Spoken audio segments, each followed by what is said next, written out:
O período patriarcal. O período patriarcal é comprovado no registro arqueológico e em manuscritos da Era do Bronze e pós-Era do Bronze. O período patriarcal inicia no final do terceiro milênio até a metade do segundo milênio antes de Cristo.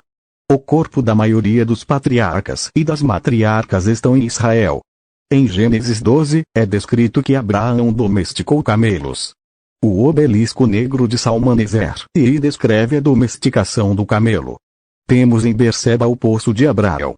Em Gênesis 14, Abraão é ungido por Melquisedeque, rei de Salém.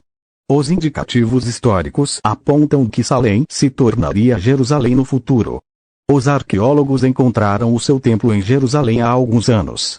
O arqueólogo Eli Shukron descobriu os restos de um antigo local sagrado logo acima da primavera na cidade de Davi, datando da época de Melquisedeque até a época do reino de Judá, Idade do Ferro. A chamada Matzeva de Jacó foi encontrada no mesmo local. A Matzeva de Jacó foi erigida em um lugar que ele chamou de Beit-El, que de acordo com a referência geofísica mais clara da Bíblia, 2 Reis 23:4, está na face oriental, na extremidade sul do Monte Moriá, em Jerusalém. De acordo com Gênesis 28:22, Jacó diz: esta Matzeva será a casa de Deus. E em Gênesis 31:13, Yahvé diz a Jacó: eu sou o Deus de Betel, onde você ungiu uma coluna, Matzeva, onde você fez um voto para mim. De acordo com Gênesis 35:20, e Jacó pôs uma coluna sobre sua sepultura. Esta é a coluna da sepultura de Raquel até o dia de hoje.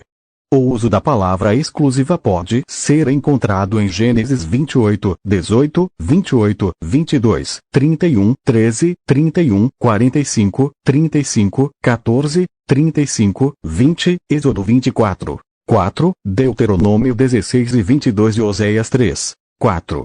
Ela é o exemplo mais antigo remanescente de uma Matzeva. A construção é uma única laje ereta, aproximadamente 2-3 centímetros de espessura, erguida entre rochas que são fortemente mantidas juntas pela construção do templo. Esta Matzeva não marca um local de sepultura, em vez disso, as indicações do local sugerem que a área foi usada para fins de sacrifício. Em Gênesis 14:14, Abraão seguiu em perseguição até Dan. As escavadeiras de Tel Dan descobriram um portão da cidade feito de tijolos de lama no topo de blocos megalíticos de basalto, ou ortostatos, que se estima ter sido construído durante a Idade do Bronze Média por volta de 1750 a.C. Seu nome popular é Portão de Abraão, devido à ida de Abraão para Dan para resgatar seu sobrinho Ló. Gênesis 14:14. Quando Deus destruiu Sodoma e Gomorra, 2 anjos apareceram ao lado do Senhor, no caso a Trindade. Os arqueólogos encontraram registros de enxofre nas cidades. Além disso, a cidade em completas ruínas é a possível esposa de Ló convertida em sal. A tradição coloca o altar do sacrifício de Isaac no domo da rocha. A inscrição Yaqub foi encontrada em Gozém, no Egito, e data da época dos patriarcas. É uma referência da historicidade de Jacó, além de construções hebraicas no Egito. Para receber sua bênção, Jacó luta com o anjo, possivelmente Miguel, perto do Jordão. Jacó passou a noite sozinho à beira do rio durante sua jornada de volta a Canaã. Ele encontra um homem que começa a lutar com ele até o amanhecer. No final, Jacó recebe o nome de Israel e é bem-aventurado, enquanto o homem se recusa a dar seu próprio nome. Jacó, então, nomeia o lugar de Penuel. Penuel é descrito como um lugar não muito longe de Sucote, a leste do rio Jordão e ao sul do rio Jaboque, no atual Jordão. Existe em Israel o túmulo da matriarca Raquel. O Poço de Jacó. Na ilha Seel no Egito, existe um rochedo da fome, que corrobora a história de José do Egito sobre o sonho do faraó. Chegamos então à história de Jó, um poderoso homem do Oriente. Jó viveu na terra de Uz e Edom. Temos poucas evidências arqueológicas a Jó.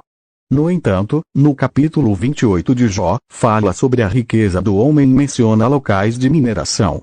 No Vale do Timna, uma grande parte do vale, contendo vestígios antigos de mineração de cobre e adoração antiga, foram encontrados em Israel. Os egípcios foram os primeiros mineradores. O cobre foi extraído na área desde o quinto milênio antes de Cristo. Escavações arqueológicas indicam que as minas de cobre no Vale de Timna eram provavelmente parte do reino de Edom e trabalhadas pelos edomitas, descritos como inimigos dos israelitas, durante o século X, no período do rei Salomão. As escavações recentes que datam da mineração de cobre até o século X também descobriram o que podem ser os primeiros ossos de camelo com sinais de domesticação encontrados em Israel ou mesmo fora da Península Arábica, datando de cerca de 930 a.C. Isso é evidência pelo fato que desde a época de Abraão, Isaque, José, Jacó, Esaú e Jó as viagens com caravanas de camelos domesticados já existia bem antes. Conclusão: os patriarcas e as matriarcas existiram,